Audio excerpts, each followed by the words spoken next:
KPS ಶಾಲೆಯಲ್ಲಿ ಬಹಳ ಒಳ್ಳೆ ಒಂದು ಐಡಿಯಾ ಇದು. ಏನಂತ ಹೇಳಿದ್ರೆ, ಒಂದು ಮಗುನ ಒಂದು ಶಾಲೆಗೆ ಸೇರಿಸ್ಬಿಟ್ರೆ 14 ವರ್ಷ ನಾವು ತಲೆ ಕೆಡ್ಸ್ಕೊಳ್ಳೋದೇ ಬೇಡ. 14 ವರ್ಷ ನಮಗೇನು ತೊಂದರೆನೇ ಇರಲ್ಲ. LKG ಇಂದ ಹಿಡಿದು PUC ವರ್ಗುನು ಒಂದೇ ಜಾಗದಲ್ಲಿ ಆ ಮಗು ಓದ್ತಕ್ಕಂಥದ್ದು. ಒಳ್ಳೆ ಗ್ರೌಂಡ್ ಇರುತ್ತೆ, ಒಳ್ಳೆ ಟೀಚರ್ಸ್ ಇರ್ತಾರೆ, ಒಳ್ಳೆ ಟಾಯ್ಲೆಟ್ ಇರುತ್ತೆ, ಒಳ್ಳೊಳ್ಳೆ ಫೆಸಿಲಿಟೀಸ್ ಇರ್ತದೆ, ಚೆನ್ನಾಗಿ ಹೇಳ್ಕೊಡ್ತಾರೆ. ಬೇರೆ ಬೇರೆ ಫಿಸಿಕಲ್ ಟೀಚರ್ ಇರ್ತಾರೆ, ಸಂಗೀತ teacher, art teacher, free transportation ಇರ್ತದೆ.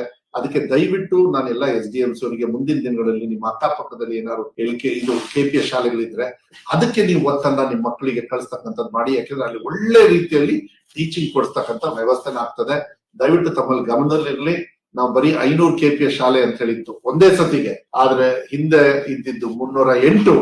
ಆದ್ರೆ ನಮ್ಮ ಇಲಾಖೆ, ಬೇರೆ ಬೇರೆ ಇಲಾಖೆ ಎಲ್ಲರೂ ಸೇರಿ ಮಾನ್ಯ ಮುಖ್ಯಮಂತ್ರಿಗಳಿಗೆ ನಾವೆಲ್ಲರೂ ಕೂಡ ಧನ್ಯವಾದಗಳು ಹೇಳ್ಬೇಕಾಗತ್ತೆ.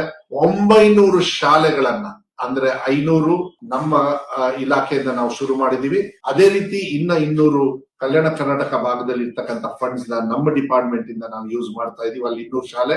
ಈ ಮೈನಿಂಗ್ ಎಫೆಕ್ಟೆಡ್, ಈ ಕಲ್ ಕ್ವೇರಿ ಎಲ್ಲ ನಡೀತದಲ್ಲ, ಅಲ್ಲಿ ಎಫೆಕ್ಟೆಡ್ ಏರಿಯಾ 10 ತಾಲೂಕು ಬರುತ್ತೆ.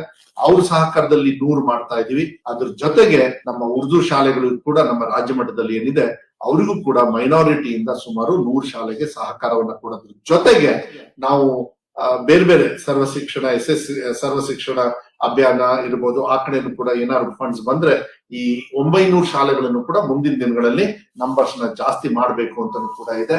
1200 ಮಕ್ಕಳವರೆಗೂ ಒಂದು ಶಾಲೆಗೆ ಸೇರಿಸ್ತಕ್ಕಂತ ವ್ಯವಸ್ಥೆನ ಒಂದೇ ಸೂರಲ್ಲಿ ಮಾಡತಕ್ಕಂತ ವ್ಯವಸ್ಥೆನ ಒಂದೇ ಬೌಂಡ್ರಿಯಲ್ಲಿ ನಾವು ಮಾಡ್ತಾ ಇದೀವಿ.